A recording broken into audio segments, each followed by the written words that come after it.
This video is going to be one in a series of videos of how to start doing color for your flats.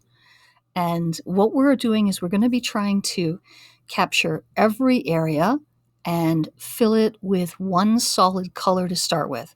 We're not worrying about shadows. We're not worrying about highlights.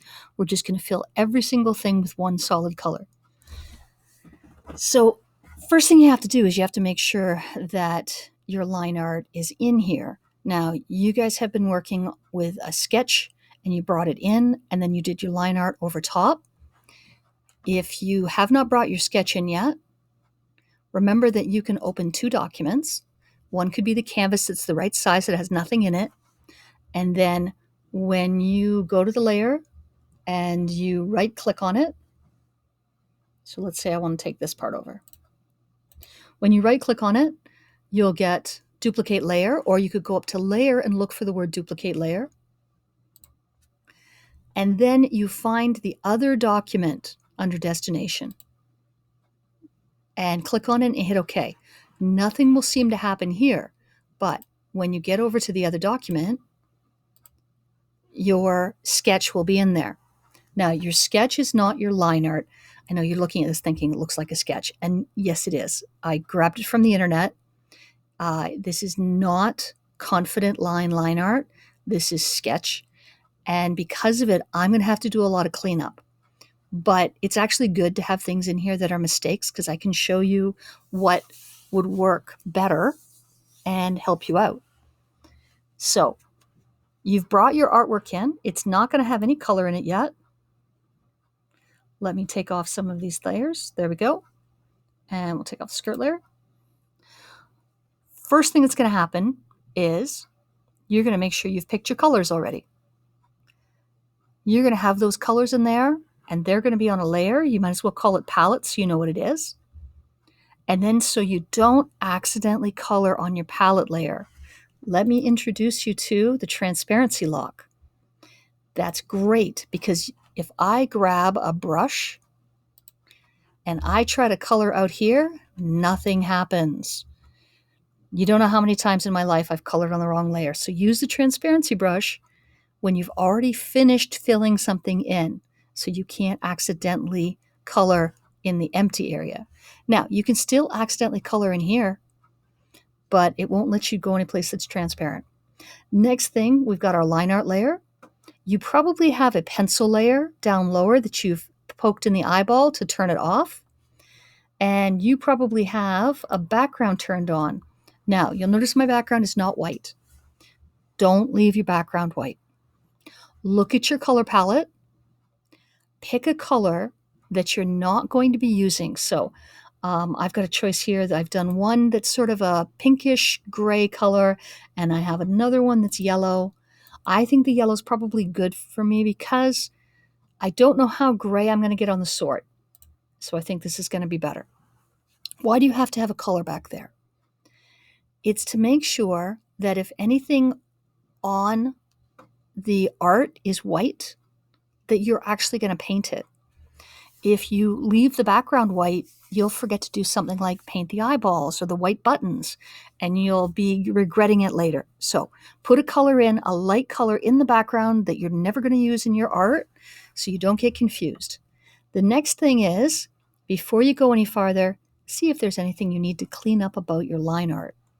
When I first brought this in, there was all kinds of shading in these boots, and that was chasing me when I was trying to get color in it. Same as there's shading here on the back of this, and there's some stray lines here and there. Take some time. Make sure that you've taken care of all your mistakes. I'm going to go in a little bit closer and show you what to do if you have some stuff in there that it turns out you don't want after all. Take any selection tool that you like and select around the places that are the errors. You're going to make sure that you do this on your line art layer.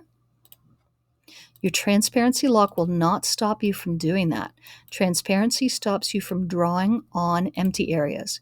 It does not stop you from editing and taking things out of the areas that have stuff in them.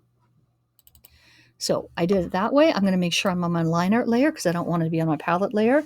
Then I cut. Shortcut in a lot of programs is Control X.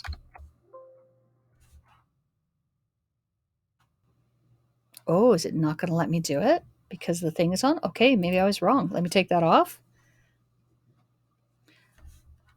Actually, I think I hit the Alt button instead. Control X. Yes, there we go. Now, I'm going to use my eraser a little bit. I want to point something out. You see how I have a flat eraser? What I did was I made sure that I had something that had crisp edges on it. I didn't want to use a round one for editing my line art because I can't get into the little corners with a round eraser. If you're on Photopea, there is one like this. And if you're in Photoshop, you have to go to this little round thing right here, go down to the calligraphy brushes. If you make the calligraphy brushes show instead of the default brushes, there's lots of choices in things that have a straight edge on them. And with a straight edge, you can easily erase. And if you make a mistake, it's Control Z, but you can easily erase stuff with the straight brush, straight eraser. I did the same thing with the brushes. Now, another thing that you can do is you can look for holes in your line art. So if I look over here, see how there's a hole right here? It doesn't have anything to do with what it looks like. I mean, it looks better if it's a solid line, but it actually is easier to do your fills if it's a solid line. So I'm going to go to black and I'm going to go to my brush. And I'm going to make sure, I've already checked to make sure my brush is the right thickness.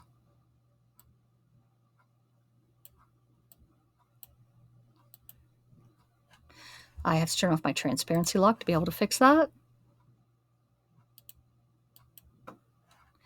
And if you go around and you fill in all the little tiny holes everywhere, then that would be good before you go too far. See how there's a lot of little tiny stray lines? Those lines will cause problems later. It'll be hard to figure out what you're doing. So going around with the eraser is worth your time to get rid of everything you don't need. And if you have shaky hands or you're having trouble with the eraser, you can use any selection tool. You can select the area first. Like, I don't need this shadow. The reason I don't need the shadow is that I'm going to be doing that later with color. So I don't need to have the ink doing that. And the same thing over here. I don't need to have these little lines showing me that there's shadow. I'm going to pick a color, and that's going to show me that there's shadow.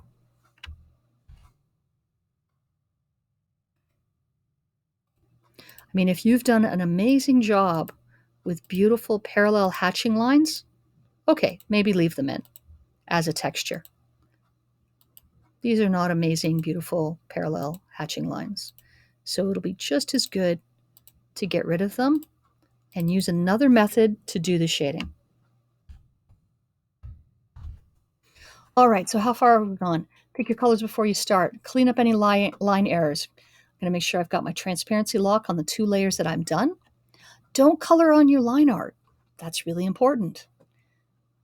And here's how you should have it as far as your layers if you look over here. Your color palette is on the top. Your line art is next. You have layers for your color or one layer. It's up to you. Usually, if it is an industry, they're doing it on one layer and then they copy to get it to another layer, to get one piece at a time to another layer. You can name them. That will help you out to find them later. You have your background layer. I have a couple extra layers in here that you don't need. And you'll probably have your sketch layer down at the bottom. Okay, then you're going to be selecting things and you're going to go biggest to smallest. I've already started with jacket over here. And I am going to select this jacket on the same layer as that one. Now, why would I want to do that?